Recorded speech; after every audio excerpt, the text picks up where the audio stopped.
텅 빈 충만. 지은이 법정. 오늘 오후 큰절에 우편물을 챙기러 내려갔다가 한 스님이 거처하는 다양산방에 들렀었다.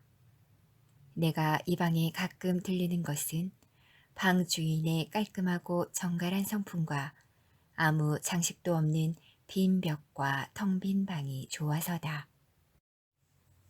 이 방에는 어떤 방에나 걸려있음직한 달력도 없고 휴지통도 없으며 책상도 없이 한 장의 방석이 화로 곁에 놓여 있을 뿐이다. 방 한쪽 구석에는 항시 화병에 한두 송이의 꽃이 조촐하게 꽂혀 있고 꽃이 없을 때는 까치밥 같은 빨간 나무 열매가 까맣게 칠한 받침대 위에 놓여 있곤 했었다. 물론 방 이름이 다양산방이므로 차가 있고 차 도구가 있게 마련이지만 그것들 또한 눈에 띄지 않는 벽장 속에 갈무리 되어 있다. 이 방 주인이 하는 일은 관음전에서 하루 4차례씩 올리는 사중기도다. 아무나 할 수 없는 아주 힘든 소임이다. 이런 힘든 소임을 일천일 동안 한 차례 무난히 마쳤고 작년부터 두 번째 다시 천일기도에 들어갔다. 기도 중에는 산문 밖 출입을 일절 금하는 질서를 스스로 굳게 지키고 있다.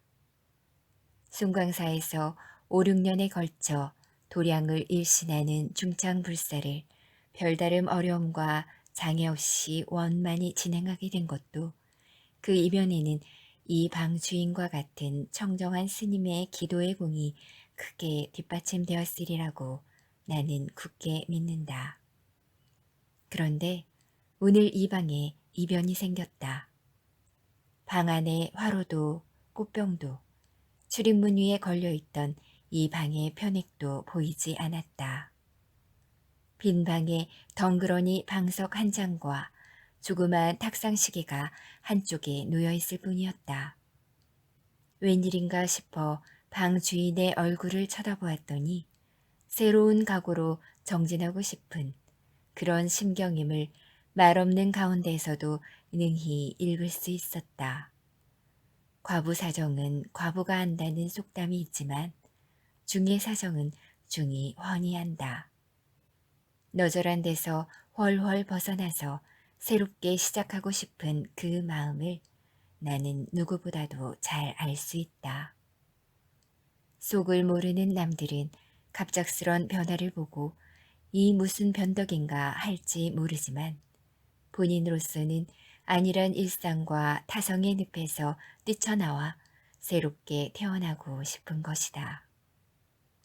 그런 그의 소망은 부모 형제를 떨쳐버리고 집을 나올 때의 그 출가 정신에 이어진다. 출가란 살던 집을 등지고 나온 것만으로는 그치지 않는다. 성에 차지 않는 그 모든 것으로부터 벗어남이요. 거듭거듭 떨치고 일어납니다. 그런 출가 정신을 다른 말로 표현하자면 칼을 가는 일이라고 할 수 있다. 칼날이 무뎌지면 칼로서의 기능은 끝난다.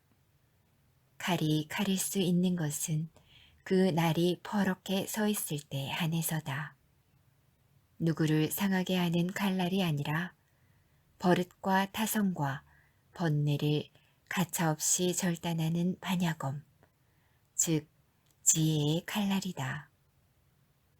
서슬푸른 그 칼날을 지니지 않으면 타인은 그만두고서라도 자기 자신도 구제할 수가 없다. 그러나 이 다양산방의 주인은 나보다는 너그러운 편이다.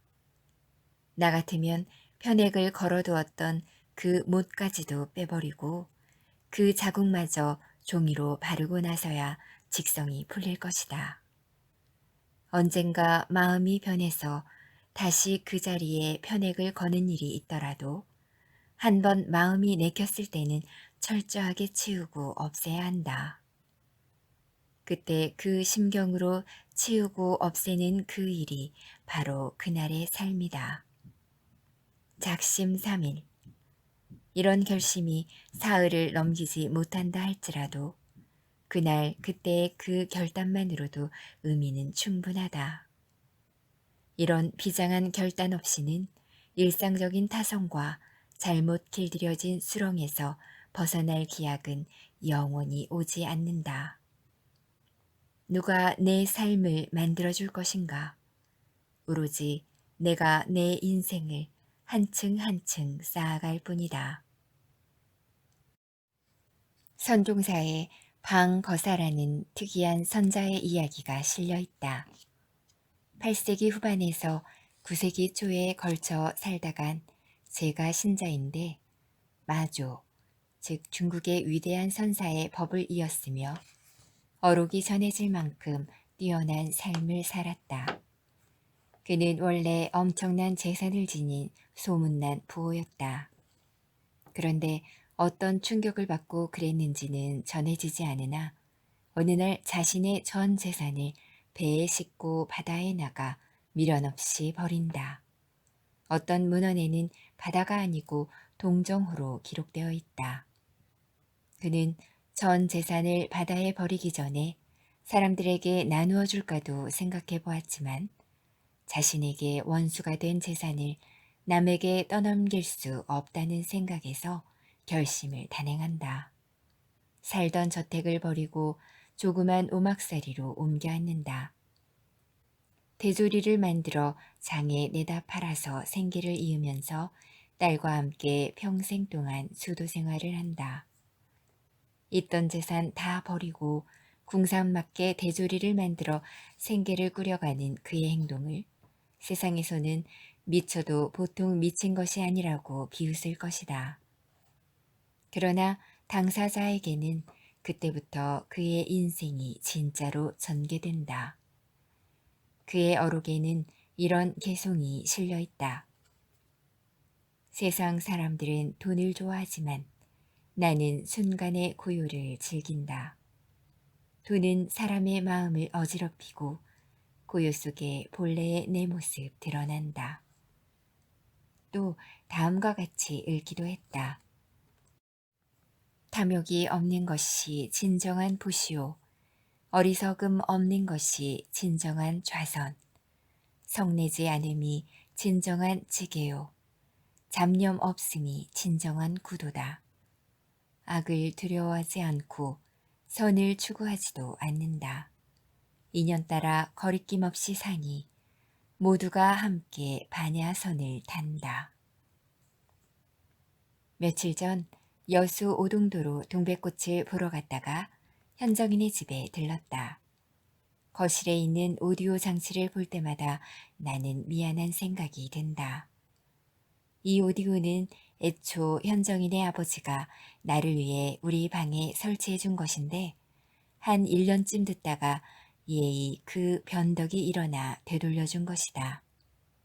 인편에 들려오기를 처음 이 오디오를 우리 방에 설치해 주고 나서는 그렇게 흐뭇해하고 좋아했는데 되돌아오자 몹시 서운해 하더라는 것이다.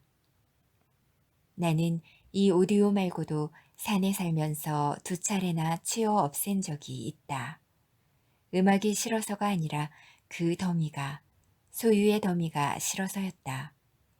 치워버릴 때는 애써 모았던 음반까지도 깡그리 없애버린다. 일단 없애버려야겠다고 결심을 하면 그때부터 맨 먼저 찾아오는 사람한테, 물론 그가 낯선 사람이 아닐 경우 그날로 가져가라고 큰절 일꾼을 시켜 지워서 내려보낸다. 그가 음악을 이해하건 안 하건 그건 내게 상관이 없다. 그가 가져가겠다고 하면 주워버리는 것으로서 내 일은 끝난다. 한동안 음악을 듣지 않으면 내 감성에 물기가 없고 녹이 스는 것 같은 느낌이 든다. 이때부터 하나 또 들여나 볼까 하는 생각이 일기 시작한다. 이렇게 되면 밖에 나가 알아본다. 될 수 있으면 면적을 작게 차지하면서도 산방의 분수에 넘치지 않는 것으로 고른다. 다시 필요해서 들여놓을 때라도 그 전에 주어버린 것에 대해서는 전혀 후회하지 않는다. 그때는 그렇게 홀가분한 것으로서 내 삶의 중심을 삼을 수 있었기 때문이다. 내 손수 사들인 것은 선뜻 남에게 주어버릴 수 있지만 큰맘 먹고 선물해 준 것은 아무에게나 주어버릴 수가 없었다. 그래서 되돌린 것이다. 그리고 그 오디오를 설치할 때 나는 1년만 듣고 보내겠다고 미리 이야기해 두었었다. 이제 내 귀는 대숲을 스쳐오는 바람소리 속에서 맑게 흐르는 산골의 시냇물에서 혹은 숲에서 우짖는 새소리에서 비발디나 바흐의 가락보다 더 그윽한 음악을 들을 수 있다. 빈 방에 홀로 앉아 있으면 모든 것이 넉넉하고 충분하다. 텅 비어 있기 때문에 오히려 가득 찼을 때보다도 더 충만하다.